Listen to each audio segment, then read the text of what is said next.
আচ্ছা, এখন আমি আপনাদেরকে একটা জিনিস বলি ভাই, আসলে এই জিনিসটা আমি দেখাইতে চাইছিলাম না, বাট আপনাদেরকে আসলে উচিত আমার এই জিনিসটা দেখানো এবং জিনিসটা আপনাদেরকে বলা, ঠিক আছে? এখানে একটা ছেলে হয়েছে কি, ব্যাপারটা হয়েছে কি, আপনি যদি আরো একবার একটু ভালো করে খেয়াল করেন, এখানে দেখবেন ভালো করে সাইডে একটা ভিডিও চলতেছে আমার, যেটা হচ্ছে আমি নিজে না, এটা হচ্ছে আমার লাইভ স্ট্রিমের একটা ক্লিপ ওবিএস স্টুডিও দিয়ে ওমি টিভির ভিতরে আসলে স্ট্রিম করা। আর যে এটা করছে এ হচ্ছে এই ব্যক্তিটা, এই যে যে ভাইটা আছে এ করছে, ঠিক আছে? অবুঝ এক কথা, এখনো বুঝে না। এটা দেখানোর উদ্দেশ্য হচ্ছে এইটা যে আমি অলওয়েজ বলি আমার ভিডিও সবার জন্য ফ্রি, আপনারা যে যেভাবে মন চাই সেইভাবে ইউজ করতে পারবেন। তার মানে এই না যে আপনারা আমার ভিডিও ইউজ করে আসলে খারাপ কাজ করবেন আর কি, ব্যাপারটা বুঝছেন? তো এই ভিডিওতে হয় কি, একটা ছোট শিশু, হয়তো বাবা নাই, হয়তো এমন হইতে পারে, বা থাকতেও পারে বাবা মা, মানে জিনিসটাকে এমন ভাবে প্রেজেন্ট করা হয় এই ভিডিওতে, যেখানে ওই ছেলেটা আসলে আমার প্রথমে বলে তালহা ভাই বিগ ফ্যান, তালহা ভাই বিগ ফ্যান। পরবর্তীতে যখন এই যে ছেলেটা আসে, সে প্রাঙ্ক করতেছিল, তখন সে অনেকগুলো গালি দেয়, বুঝছেন? সে আমার না পেয়ে অনেকগুলো গালি দেয়, এবং ওই গালি দেওয়া ভিডিওগুলোই সে আসলে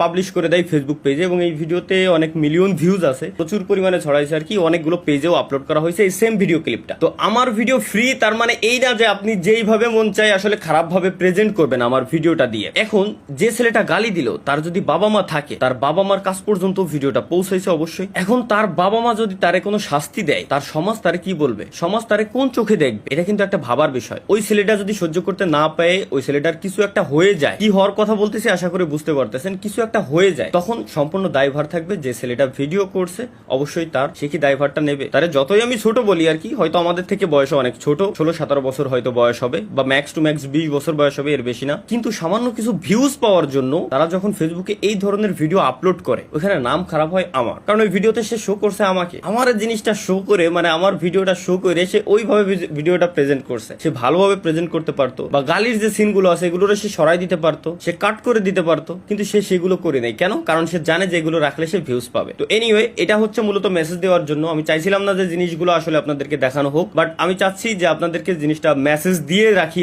আগে থেকেই, যাতে ভবিষ্যতে কেউ এমন টাইপের জিনিস না করেন। আপনারা ইউজ করেন, ওইখানে ভালো কোনো কিছু থাকলে প্রেজেন্ট করেন, সমস্যা নেই, কিন্তু যেখানে গালিগালাজ আছে, আমারও ফ্যামিলি আছে ভাই, আমারও ভাই ব্রাদার বন্ধু বান্ধব সবাই আছে, আর আমিও বাচ্চা শিশু না, 27-28 বছর বয়স হইতে যাচ্ছে। তো যখন জিনিসটা আপনি ওইভাবে প্রেজেন্ট করবেন, বা একটা বিজনেস আছে, তো আমার এমপ্লয়িরা আমার উপরে কেমন নজর দিবে, তারা আমাকে কিভাবে দেখবে, জিনিসটা আপনাদের ভাবা উচিত। তো ওইভাবে প্রেজেন্ট করবেন না, আপনারা যেইভাবে মন চায়, ফানি ক্লিপ মন চায়, যা মন চায় করেন, কোনো সমস্যা নাই, কিন্তু এই জিনিসগুলো এইভাবে প্রেজেন্ট করবেন না, এটা জানাই রাখলাম। এবং আমি ওইখানে একটা কমেন্টও দিয়ে আসছিলাম, জিনিসটা দেখার পর ভিডিওটা রিমুভ করতে বলছিলাম, তারা রিমুভ করে নাই। তো এনিওয়ে, কাজ চলতেছে, খুব শীঘ্রই আমরা লিগ্যাল অ্যাকশন নিয়ে রাখছি, এবং যে সমস্ত পেজে আপলোড করা হয়েছে সমস্ত পেজগুলোকে আমরা ফেসবুক থেকে রিমুভ করে দেবো ইনশাল্লাহ খুব শীঘ্রই। কারণ আমি মনে করি